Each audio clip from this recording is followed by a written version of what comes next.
Jangan bagi siapa-siapa tengok untuk Darwish. Kalau boleh hang bagilah nombor hang. Hampa tengok budak-budak zaman sekarang. Okey.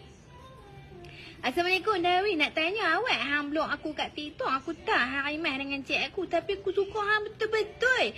Bukan aku nak mempermainkan hati hang ke apa. Aku suka hang. Pakai hati bukan pakai kepala lutut. Sebenarnya aku terasa dengan apa yang hang kata kat aku. Aku tahu hang serabut. Tapi perlu kau sampai cakap kat aku berkaya merengek.